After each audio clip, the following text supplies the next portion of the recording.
রাত 10টায় ধৃতিমান ফোনটা রিসিভ করতে গিয়ে অবাক হয়ে দেখল লাবণ্যর ফোন। ফোন থেকে লাবণ্যর সব ছবি ডিলিট করলেও নাম্বারটা নামসহ অজান্তেই থেকে গিয়েছিল। দীর্ঘ 7 বছর হয়ে গেল লাবণ্যকে ডিভোর্স করা। এতদিন পরে কী কারণে ফোন করেছে? ডিভোর্সের আগে সে তো এককালীন মোটা অঙ্কের টাকা দিতেই চেয়েছিল।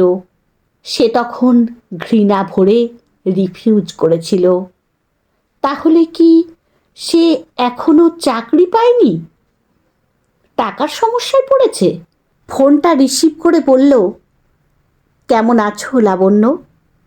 এতদিন পর কেন ফোন করলে? কোনো দরকারে? ও প্রান্ত থেকে লাবণ্য বলল, ভালো আছি ধৃতি। আসলে ফোনটা ঠিক আমার দরকারে করিনি, বলতে পারো তোমার দরকারে করেছি। আমার দরকার? তুমি কি সামনের রবিবার একবার বর্ধমান আসতে পারবে? স্টেশনে আমার পরিচিত একজন তোমাকে আমার বাড়ি নিয়ে আসবে। স্টেশন থেকে মাইল 7 দূরত্বে আমার বাড়ি। ধৃতিমান বলল, কিন্তু দরকারটা কি বললে না তো? ওটা না হয় এলেই বলবো। আমার বাড়িতে সেদিন দুপুরে একটু ডাল ভাত খেও। ফেরার সময় তোমাকে স্টেশনে পৌঁছে দেওয়ার দায়িত্ব আমার। ধৃতিমান বলল, আমি এই রবিবারই যাব, কিন্তু আমি তোমার পরিচিত মানুষটিকে চিনব কিভাবে? লাবণ্য বলল, তোমার চেনার দরকার নেই। তোমার একটা ছবি তার মোবাইলে সেন্ড করে দেব। আমার ছবি এখনো ডিলিট করে দাওনি জেনে আশ্চর্য হলাম। 1.5 বছরের বিবাহিত জীবনের সব স্মৃতি ডিলিট করে দিলেও এক চিলতে স্মৃতি বোধহয় সারা জীবন থেকে যায়। ধৃতিমান ফোনটা রেখে মনে মনে ভাবল, ভাগ্যিস আজ রঞ্জা বাড়ি নেই। ইদানিং তাকে সন্দেহ করাটা তার মানসিক রোগে পরিণত হয়েছে। রঞ্জার সঙ্গে তার টানা 3 বছরের সম্পর্ক যখন একসময় ভেঙে গেল, তখন ধৃতিমানের প্রায় পাগল পাগল অবস্থা। রঞ্জা বিনা নোটিশে একদিন বিয়ে করে আমেরিকা চলে গেল। চলে যাওয়ার দিন 10 আগে পর্যন্ত সে ঘুণাক্ষরেও জানতে পারেনি। মাসখানেক পরে সে ফোন করে ক্ষমা চেয়ে বলেছিল, ধৃতি, আমাকে প্লিজ ভুলে যেও। পরিস্থিতির চাপে পড়ে আমি বিয়ে করতে বাধ্য হয়েছি। কথাটা যে সম্পূর্ণ মিথ্যে এটা পরে ধৃতি জেনেছিল। ছেলের এই রকম বিধ্বস্ত চেহারা আর মাঝে মাঝেই তার গা থেকে মদের গন্ধ পেয়ে অর্পিতা বলল, ধৃতি, তোর কি হয়েছে বলতো? ধৃতি বলল, মা, আমি বিয়ে করতে চাই। আমার কি করণীয়? বিয়ে তো তুই নিজেই ঠিক করে রেখেছিস রঞ্জার সঙ্গে। অনুষ্ঠান করে বিয়ে করলে আমি রঞ্জার বাবা মার সঙ্গে কথা বলে একটা ডেট ঠিক করতে পারি। ধৃতি বলল, মা, রঞ্জা বিয়ে করে আমেরিকা চলে গেছে। ও, বুঝেছি। তাই বুঝি তুই দেবদাস হয়ে মদ ধরেছিস? আদৌ কি তোদের মধ্যে সত্যিকার ভালোবাসা ছিল বাবা? তোদের এই যুগের ভালোবাসার মানেটাই আমি বুঝি না। তোর পৌরুষে লেগেছে বলে জেদ ধরে বিয়ে করতে চাইছিস না তো? না মা, আমি অনেক ভেবে সিদ্ধান্ত নিয়েছি। লাবণ্যর সঙ্গে বিয়েটা সম্বন্ধ করেই হলো। তাকে দেখতে গিয়ে পরিচয়ও বেরিয়ে পড়ল। লাবণ্যর বাবা তার স্বামীর পরিচিত বন্ধু ছিলেন। 2 বছর আগে তিনিও গত হয়েছেন। লাবণ্যর মা, দাদা, বৌদি তাদের যথেষ্ট আদর আপ্যায়ন করলেন। অর্পিতার স্বামী 5 বছর আগে গত হয়েছেন। লাবণ্য MA পাস। তার চেহারা ডানাকাটা সুন্দরী না হলেও যথেষ্ট সুশ্রী। কাটা কাটা চোখ মুখের লাবণ্যময়ী মেয়ে। বিয়ের পর আস্তে আস্তে ধৃতির অস্থিরতা কমল। তার পরিবর্তনও লাবণ্যর প্রতি অনুরাগ দেখে মা অর্পিতা স্বস্তি পেল। লাবণ্যর অনেকটা সময় কাটত ফ্ল্যাটের দুটো বারান্দা ভর্তি টবের গাছপালার সঙ্গে। এই টব আর গাছ তারই শখে ধৃতি তাকে এনে দিয়েছিল। গাছগুলোতে রোদ আলোর প্রাচুর্য কম থাকলেও লাবণ্যর পরিচর্যার গুণে গাছে বেল, কামিনী, রজনীগন্ধা, রং বেরঙের গোলাপ ফুটত। আর ছিল তার বিভিন্ন ধরনের রান্নার নেশা। এখনকার প্রজন্মের মেয়ে হয়ে রান্না, ঘর গেরস্থালির প্রতি তার ভালোবাসা দেখে অর্পিতা মুগ্ধ হয়ে যেত। অবসর সময়ে ভালোবাসত গান শুনতে, বই পড়তে। ধৃতিমান প্রথম প্রথম এটা খুব এনজয় করত। রঞ্জা ছিল উগ্র আধুনিকা মেয়ে। তার সঙ্গে মেলামেশা করে ধৃতি অনেকটা বোহেমিয়ান জীবনযাত্রায় অভ্যস্ত ছিল। ঘরের থেকে বাইরের বিলাসবহুল জীবনযাত্রা, পার্টি, বাইরে খাওয়া দাওয়া, শপিং ইত্যাদিতে চাকরির বাইরে সময় কাটাতো। লাবণ্যর এই অতিরিক্ত সংসার প্রীতি, গাছগাছালির প্রতি ভালোবাসা, শান্ত নিরুপদ্রব আলু ভাতে মার্কা জীবনে সে ক্রমশই বিরক্ত হচ্ছিল। লাবণ্যর তার সঙ্গে পার্টিতে বা ঘোরাঘুরিতে আপত্তি ছিল এমনটাও নয়, কিন্তু উগ্র আধুনিক সাজ পোশাক লাবণ্য কখনোই পছন্দ করত না। রঞ্জা যদি গনগনে আগুন কিংবা উত্তাল সমুদ্র হয়, লাবণ্য শান্ত নদী কিংবা স্নিগ্ধ চাঁদের আলো। বিয়ের 7-8 মাসের মধ্যে রঞ্জার সঙ্গে লাবণ্যর এই আসমান জমিন ফারাকটা ধৃতির চোখে প্রকট হয়ে প্রতি মুহূর্তেই ধরা পড়ত। এভাবেই চলছিল ওদের জীবন। 1 বছর পর থেকে ধৃতির পরিবর্তন তার মা অর্পিতা আর লাবণ্যর চোখে পড়ল। ধৃতি একটা নামী মাল্টিন্যাশনাল কোম্পানির এক্সিকিউটিভ ইঞ্জিনিয়ার। তার চাকরির জায়গা থেকে ফিরতে রাত 9টা, 9:30 বেজে যায়। কিন্তু ইদানিং সে মাঝে মাঝেই রাত 11টার পর বাড়ি ফিরছে টলমল পায়ে। কখনো কখনো লাবণ্য ধৃতির শার্টে লিপস্টিকের দাগ দেখতে পায়। গা থেকে মদের গন্ধের সঙ্গে দামি মেয়েদের পারফিউমের গন্ধ পায়। অনেক দিন লাবণ্য দাঁতে দাঁত চেপে এগুলো সহ্য করল, অপেক্ষায় ছিল ধৃতির স্বাভাবিক অবস্থায় ঘরে ফেরার জন্য। কিন্তু তার আগেই একদিন ধৃতি নেশায় চূর হয়ে ঘরে ফিরে চিৎকার করে বলল, তুমি কি ভেবেছ নীরবে মুখ বুজে থেকে আমার দিকে এভাবে ঘৃণার দৃষ্টিতে চেয়ে থেকে প্রতিবাদ জানাবে? লাবণ্য শান্ত গলায় বলল, তোমার সঙ্গে আমার কথা আছে ধৃতি, কিন্তু এই অবস্থায় আমি একটা কথাও বলবো না। আলবাত বলবে, আমি ঠিক আছি, বলো তোমার কি বলার আছে। ছেলের চিৎকার কানে যেতেই অর্পিতা ঘর থেকে বেরিয়ে এসে কঠিন গলায় বলল, ধৃতি, তুই কি বলতে চাস আমাকে বল।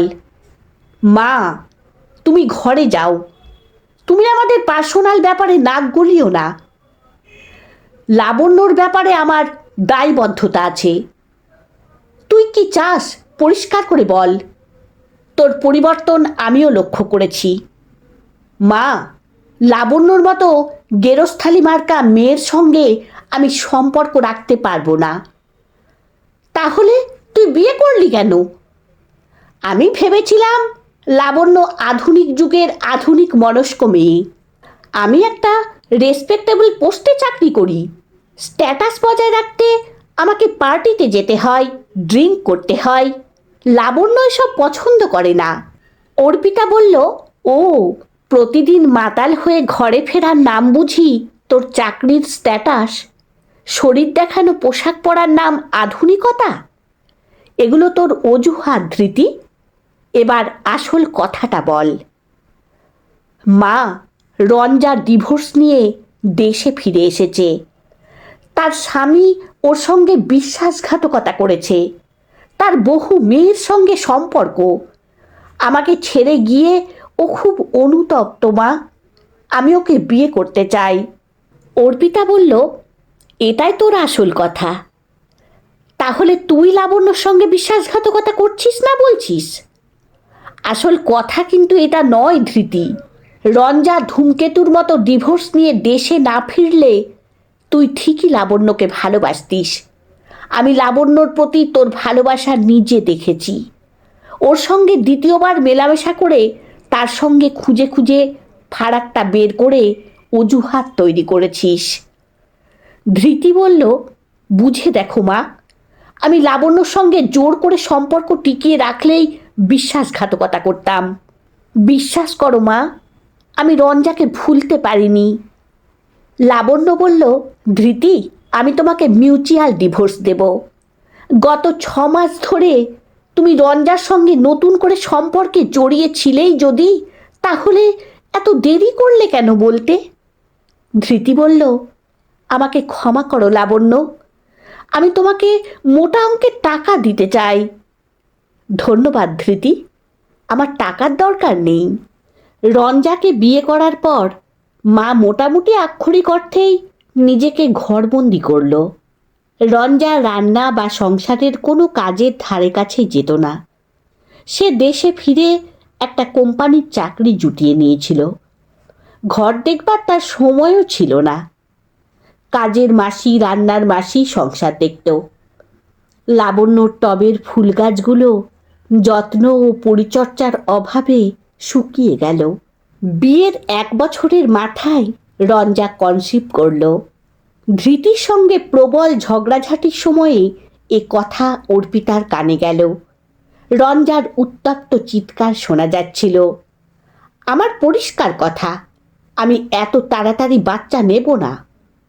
এখনো জীবনটা ভোগই করলাম না, এর মধ্যে ফিগার নষ্ট করে কি করে ভাবলে তুমি আমি বাচ্চা ক্যারি করব? ধৃতি বলল, 1 বছর, তারও আগে 3.5 বছর যথেষ্ট জীবন ভোগ করেছ তুমি। আমি আবারও বলছি, এ বাচ্চা নষ্ট করো না। তোমার পাল্লায় পড়ে জীবন ভোগ করার নামে উচ্ছৃঙ্খল জীবনে আমার সঙ্গে তুমিও অভ্যস্ত হয়ে পড়ছ। এবার থামা এবং থিতু হওয়া দরকার। রঞ্জা সোনার মেয়েই ছিল না। সে নার্সিংহোম থেকে অ্যাবর্শন করে এলো। ঠিক তার 2 দিন পর মা বাড়ি ছেড়ে চলে গেল একটা চিঠি লিখে রেখে। চিঠিতে লেখা, ধৃতি, তোদের দুজনের উচ্ছৃঙ্খল জীবনযাপন আমি এই 1টা বছর মুখ বুজে সহ্য করলাম। আমি পুরনো মানসিকতার মানুষ। আমি আধুনিকতার নামে ছেলে কিংবা মেয়ে কারোর মদ খাওয়া আজও মানতে পারি না। পার্টির নামে তোদের দুজনের নেশা করে ঘরে ফেরা আমি দেখেও ঘর থেকে বেরোতাম না। নিত্যদিনের ঝগড়াঝাঁটি, অশান্তি আমি আর সহ্য করতে পারলাম না। বাচ্চাটা রঞ্জা নষ্ট করে এলো, সেটাও দেখলাম। আমি একটু শান্তির খোঁজে শান্তিকুঞ্জ বলে একটা জায়গায় চলে গেলাম। আমাকে বৃথা খোঁজার চেষ্টা করিস না, তোকে আমি ঠিকানা জানাবো না। ইতি মা। ধৃতিমান মায়ের চিঠি পড়ে প্রথমে স্তব্ধ হয়ে গেছিল। রঞ্জা বাচ্চাটা অ্যাবর্শন না করলে মা হয়তো এভাবে চলে যেত না। একটা ছোট্ট বাচ্চা সংসারে অনেক কিছু জোড়া লাগাতে পারে। তার রঞ্জার বহির্মুখী মনকে ঘরমুখী করতে পারত একটা শিশুর আগমন। মাকে খোঁজার জন্য সে কলকাতার আশেপাশে সব বৃদ্ধাশ্রমে গরু খোঁজা করে খুঁজেছিল। শান্তিকুঞ্জ নামে একটা বৃদ্ধাশ্রমের খোঁজও পেয়েছিল। সেখানে 3 জন অর্পিতা নামের মহিলা ছিলেন। কারোর টাইটেল অর্পিতা সেন নয়, তবু খড়কুটো আঁকড়ানোর মতোই 3টে মহিলার ঘরে গিয়ে হতাশ হতে হলো। এখানেও তার মা নেই। মা চলে যাওয়ার পর এই অগোছালো ফ্ল্যাটকে তার এখন রাত্রিবাসের হোটেল মনে হতো। লাবণ্যর সঙ্গে বিয়ের আগে পর্যন্ত মা কনক মাসি বলে দীর্ঘদিনের একটা সবসময়ের মাসির সাহায্যে নিজের ছেলের পছন্দের রান্না করত। লাবণ্য এসে রান্নার দায়িত্বটা হাসি মুখে নিজে নিয়েছিল। আজ মনে হয় রঞ্জা যদি ছুটি ছাটা দিনে এক আধটা পদ নিজে হাতে রান্না করত, যত্ন করে খাবারটা বেড়ে দিয়ে যদি বলতো, খাবারটা ঠান্ডা হয়ে যাচ্ছে, খেতে এসো। অসময়ে চা চেয়ে স্ত্রীর ছদ্মবিরক্তি ভরা মুখটা দেখতে পেত। না, এসব ভেবে আর লাভ নেই। অনেকটা রাত হয়ে গেল। টেবিলে ঢেকে রাখা খাবারটা আজ আর মাইক্রো ওভেনে গরম করতে ইচ্ছে করলো না। কোনো রকমে খেয়ে বিছানায় এলো। আজ বড় ইচ্ছে করছে ঘর গেরস্থালিকে ভালোবাসার মেয়েটার কথা ভাবতে।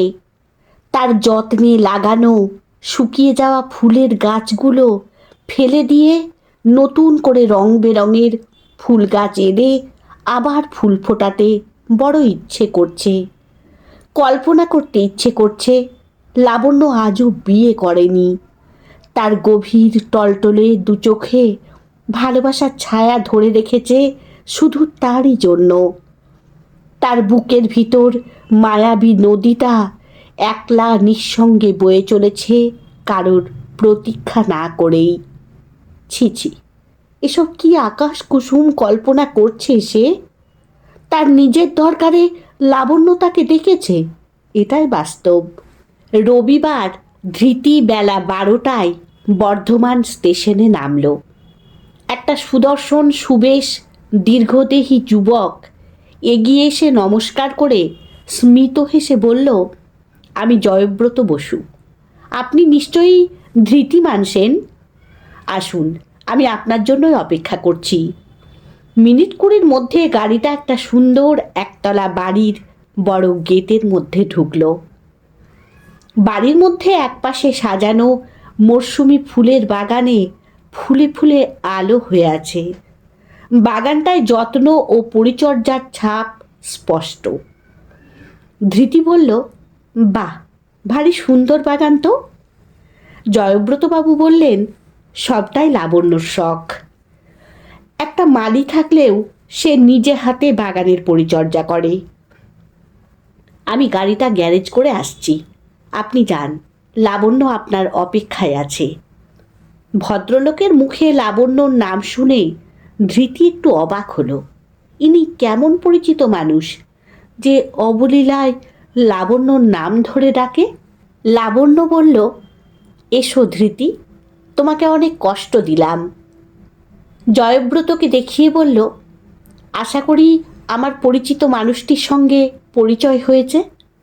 জয়ব্রত বলল, হ্যাঁ, পরিচয় হয়েছে, কিন্তু তোমার সঙ্গে সম্পর্কের কথা জানেন না বোধ হয়।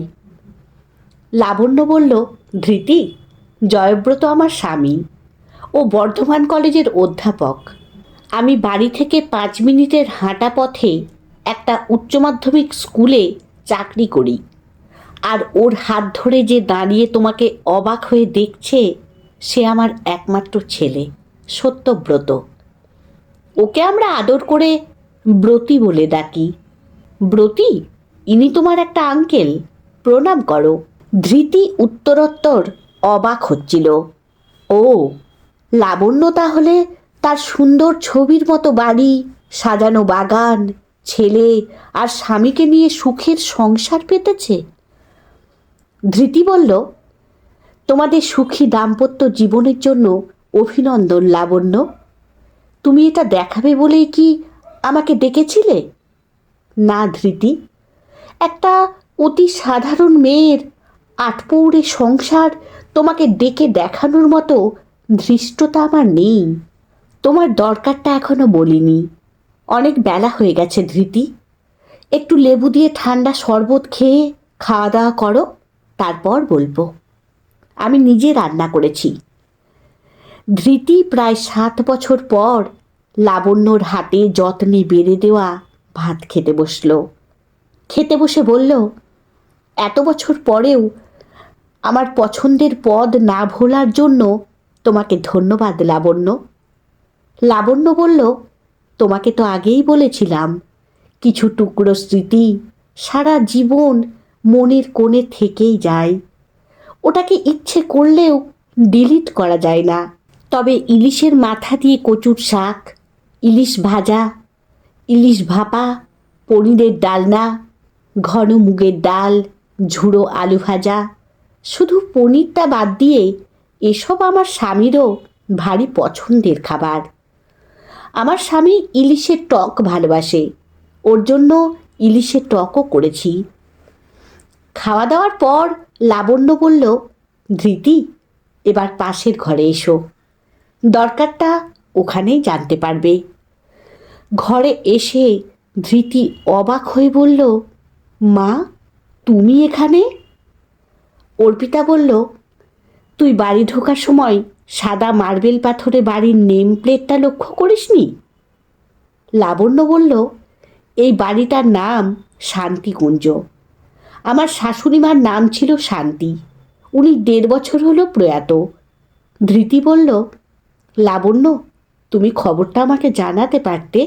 অর্পিতা বলল, আমি তাকে নিষেধ করেছিলাম, তোকে জানাবে না এই শর্তে লাবণ্যর সংসারে আমি থাকতে রাজি হয়েছিলাম। ডিভোর্সের পর ফোনে লাবণ্যর সঙ্গে আমার যোগাযোগ ছিল। তাকে আমি বলেছিলাম আমাকে একটা বৃদ্ধাশ্রমের খোঁজ দিতে। লাবণ্য বলেছিল, মা, তুমি আমাদের বাড়ি শান্তিকুঞ্জে চলে এসো। আমার জীবনে আমার মা 3 জন, একজন গর্ভধারিণী মা, একজন শাশুড়ি মা, আর একজন তুমি। অর্পিতা বলল, আজও আমি তোকে জানাতাম না। এখানে আসার আগে আমি আমার নিজস্ব সব গয়না আর কিছু সঞ্চয়ের কাগজ সঙ্গে এনেছিলাম। এগুলো আমার একমাত্র উত্তরাধিকারী আমার নাতির হাতে তুলে দিতে চেয়েছিলাম, কিন্তু লাবণ্য দিতে দেয়নি। সে বলেছে, মা, তুমি আমার মা, এই পরিচয়টা শুধু আমি মাথায় রাখব, কিন্তু আমার ছেলেকে তোমার উত্তরাধিকার বললে আমার স্বামী জয়ব্রতকে অপমান করা হবে। আমার ছেলে তার বাবা জয়ব্রতের সব কিছুর ন্যায্য উত্তরাধিকার। তোমার উত্তরাধিকার তোমার একমাত্র ছেলে ধৃতি। মা, যে পালন করে সেই প্রকৃত অর্থে যোগ্য পিতা হয়। মা যখন সন্তানকে তার বাবার সঙ্গে পরিচয় করিয়ে দেয়, সন্তান তখনই জানতে পারে তার বাবাকে। আমি আমার সন্তানকে জয়ব্রতকে বাবা বলে পরিচয় করিয়েছি, তাকে বাবা বলে ডাকতে শিখিয়েছি। আমি মনে প্রাণে বিশ্বাস করি আমার সন্তানের যোগ্য ও আদর্শ বাবা জয়ব্রত। অর্পিতা বলল, আমি অন্তর দিয়ে অনুভব করলাম লাবণ্যর কথা অক্ষরে অক্ষরে সত্যি। সে ডিভোর্সের সময় 3 মাসের অন্তঃসত্ত্বা ছিল। 4 মাসের সন্তান নিয়ে স্কুলের চাকরিতে এখানে জয়েন করে। জয়ব্রতর সঙ্গে সেই সময় তার পরিচয় ও ভালোবাসা। শান্তি দেবী দেবীর মতো মানুষ ছিলেন। ছেলের ভালোবাসা তিনি সানন্দে মেনে নেন। শান্তি দেবী মারা যাওয়ার পর লাবণ্য ক্রমাগত আমাকে তাগাদা দিত, এই গয়না আর সঞ্চিত কাগজপত্র তোর হাতে তুলে দেওয়ার জন্য। সে নিজে মা হয়ে হয়তো অনুভব করত মা ও সন্তানের নারীর টান, তাই বহুদিন ধরে চেয়েছিল মায়ের সঙ্গে ছেলের দেখা হোক।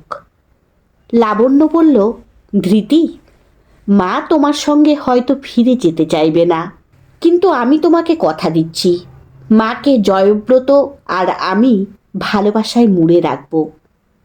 তুমি তো এই বাড়ির ঠিকানা জানলে, তুমি মাঝে মাঝে মাকে এসে দেখে যেতে পারো। আমার স্বামী উদার প্রকৃতির মানুষ, তার অনুমতি না নিয়েই আমি এটা বলার সাহস রাখি। ধৃতি বলল, অনেক ধন্যবাদ লাবণ্য, আমি সারা জীবন তোমার কাছে কৃতজ্ঞ থাকব। মনে মনে বলল, লাবণ্য, আমার সন্তান আর মা, এই দুজন প্রাণের অধিক প্রিয়জন তোমার কাছে গচ্ছিত থাকলো।